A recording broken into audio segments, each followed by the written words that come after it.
सुंदरदास जी ने लिखा है, कोटि उपाय करे धन के हित भाग लिखो तितनो ही लहेगो।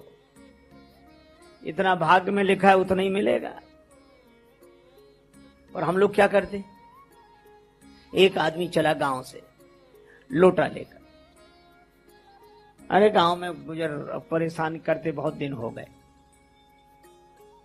कुआं छोटा सा है, कुएं से बड़ा तालाब, तालाब भी छोटा है, तो नदी भी छोटी है, तो कहां समुद्र, इससे तो बड़ा कोई नहीं है। कितना परिश्रम किया, कहां गया, समुद्र के पास। लेकिन बेचारा यह भूल गया कि हम चाहे जितने बड़े समुद्र के पास चले जाएं, पर हमारा लोटा तो उतना ही है। इसी तरह हम चाहे बड़े से बड़े आदमी के पास चले जाएं, पर हमारे भाग्य का लोटा तो उतना ही है, उतना ही भरेगा। कर्म कमंडल कर लिए तुलसी जहां जहां जाहि, सरिता कूप समुद्र जल बूंद न अधिक समाए। बोलो, एक महात्मा फक्कड़ी वाणी में बोलते थे, बड़े मस्त उपदेश प्रवचन तो कम करते। वो कहते थे प्रारब्ध भाग्य, तो क्या करें। वो कहते थे अपने भाग्य में होगा तो भागा हुआ भी आ जाएगा, भाग्य में होगा तो भागा हुआ भी भाग कर आ जाएगा, और भाग्य में नहीं होगा तो आया हुआ भी भाग जाएगा।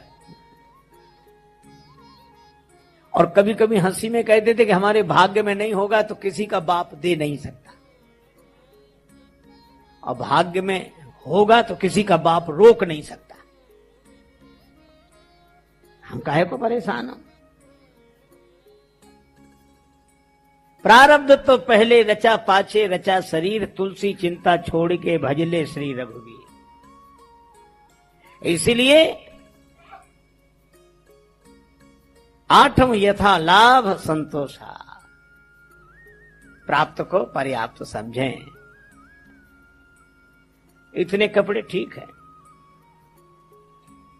इतना पैसा ठीक है, आखिर हम कहीं ना कहीं तो विराम लगाएं। इसी तरह काम पर भी विराम लगाएं, क्रोध पर भी विराम लगाएं। मैं ये नहीं कहता कि क्रोध जरूरी नहीं है,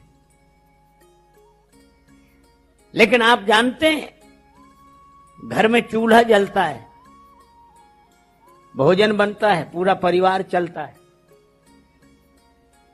तो क्रोध की आग में आप परिवार को व्यवस्थित करके चलाएं, पर आग चूल्हे के भीतर हो, पर ऐसा ना हो कि चूल्हे में लगी आग घर में ही लग जाए, वह आग नष्ट कर देगी।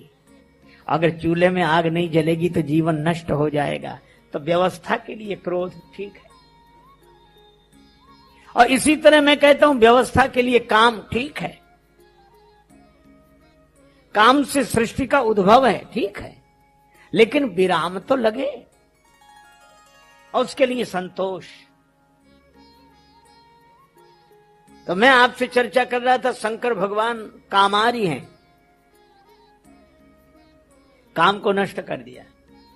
अच्छा, एक अद्भुत बात है, शंकर भगवान एक दिन बैठे थे, किसी ने कहा कि बाबा आप बड़े प्रसन्न रहते हो, पर जितने विरोधी हैं सब आपके पास इकट्ठे हैं। आप देख लो, शंकर जी के पास सब इकट्ठे हैं, सब।